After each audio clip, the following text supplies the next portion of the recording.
Assalamualaikum warahmatullahi wabarakatuh. Ketemu lagi dengan channel saya, Kartopati.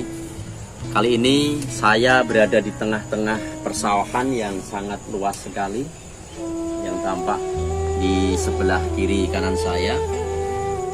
Saya akan bercerita tentang seorang sahabat yang sangat luar biasa sekali.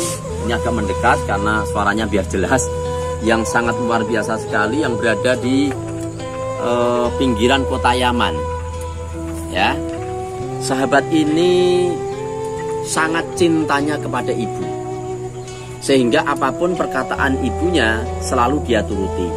Siapa itu namanya? Barangkali ini cerita ini sudah luar biasa terkenal, yaitu Uwais Al-Qarni. Sahabat Uwais Al-Qarni ini hanya mendengar cerita-cerita dari orang bahwa di Madinah itu ada seorang Rasul yang luar biasa, namanya Muhammad Rasulullah SAW. Pada kesempatan-kesempatan yang lain, rindunya kepada Rasul itu luar biasa, rindu sekali. Tetapi dia punya ibu yang sudah tua renta, yang sudah lumpuh, tua renta dan lumpuh. Nah, suatu saat saking rindunya kepada Rasul, maka si Uwais ini minta agar bisa bertemu dengan Rasulullah. Kemudian beliau Uwais Al-Qarni bicara, minta kepada ibunya agar diizinkan untuk bertemu dengan Rasulullah. Wahai ibu, saya mau sowan ke Rasulullah SAW. Ya. Ibunya dengan berat hati mengizinkan. Silahkan, nak.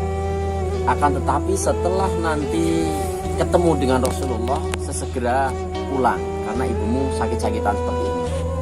Dengan senang hati maka Uwais Al-Qarni bergegas langsung berangkat karena saking miskinnya, ya. Beliau ini adalah seorang penggembala kambing, penggembala ternak dari saudagar-saudagar yang ada di kota Yaman. Dengan senang hatinya maka Uwais Al-Qarni ini berangkat. Berpanas-panas berpuluh-puluh kilo, ya, tidak ia rasakan.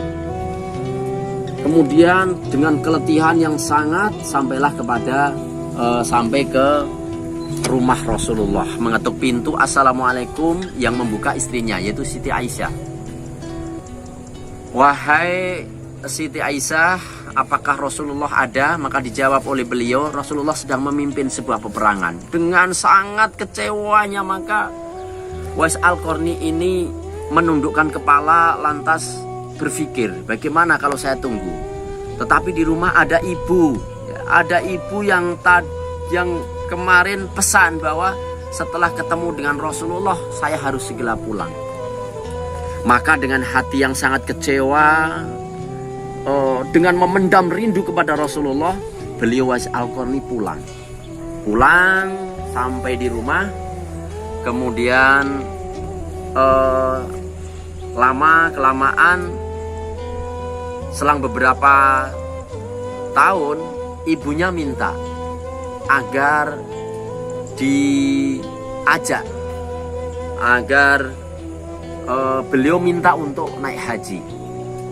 Nah, perjalanan haji dari kota Yaman, dari pinggiran kota Yaman ke Mekah itu sangat-sangat jauh sekali.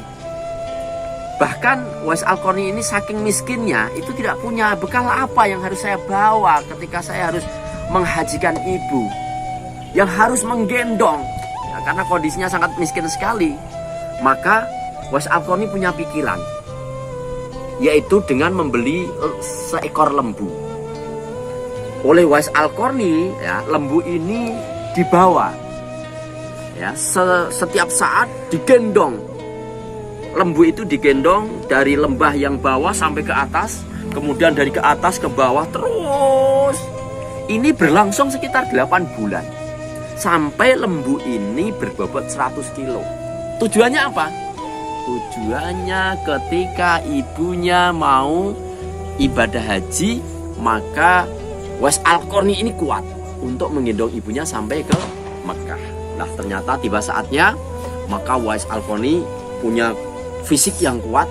Digendonglah ibunya dari kota Yaman ke Mekah. Masya Allah, dengan panas terik matahari, dengan terseok-seok karena cintanya kepada ibu, maka berangkatlah Wais Al-Qarni sampai di kota Mekah, kemudian di hadapan Ka'bah.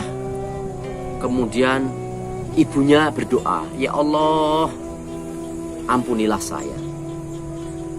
Kemudian juga Wais Al-Qarni ini mendoakan ibunya, ya Allah, ampunilah ibu saya, dosa-dosa ibu saya. Mendengar doa dari Wais Al-Qarni, ibunya menyeletuk, wahai anakku, mengapa engkau tidak berdoa sendirian, malah engkau mendoakan ibu yang sudah tua renta ini? Apa jawab Wais Al-Qarni? Iya ibu, kalau ibu saya doakan, kemudian ibu masuk surga, doa ibu nanti akan melimpah kepada saya. Ini doa anak yang soleh. Nah, kemudian setelah itu karena kecintaannya kepada ibu, maka pulangnya juga digendong sampai ke negara Yaman. Nah, Rasulullah dalam suatu majelis, ya, dalam suatu majelis pernah berpesan kepada sahabat Ali, ya, sahabat Ali dan sahabat Umar sama Ali dikasih pesan, ya Umar, ya Ali, jika engkau bertemu dengan seorang pemuda dari Yaman yang namanya Wais Al-Qarni, minta didoakan. Doanya sangat makbul. Dan ini bukan penduduk bumi, yang namanya Wais Al-Qarni ini bukan penduduk bumi, tapi dia adalah penduduk langit. Fisiknya saja penduduk bumi. Ya, diceritakan bahwa Wais Al-Qarni ini punya penyakit belang. Penyakit belang yang ketika di Mekah, ketika ibadah haji, ketika mendoakan ibunya, konon cerita itu penyakit mulai mengering, tinggal ditengkuk saja sebagai ciri daripada Wais Al-Qarni. Rasulullah berkata, wahai Umar dan Ali, ketika engkau bertemu dengan Wais Al-Qarni, minta didoakan karena dia termasuk ahli surga. Maka kaget, seperti apa kebiasaan Wais Al-Qarni kok sampai Rasulullah mengatakan bahwa ketika nanti ketemu dengan beliau disuruh mendoakan, ya. Nah, tahun demi tahun kemudian Wais Al-Qarni, ibunya Wais Al-Qarni meninggal. Saat itu kedua sahabat ini selalu tanya, bila ada rombongan dari Yaman datang, itu selalu tanya, wahai para pedagang, apa ada dari rombongan ini yang namanya Wais Al-Qarni? Maka dijawab, setelah meninggal Wais Al-Qarni ini ikut rombongan. Ya, ada.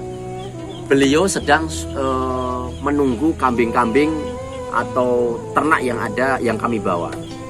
Ketika itu bergegas sahabat Umar, sahabat Ali ini bergegas untuk menemui Wais Al-Qarni.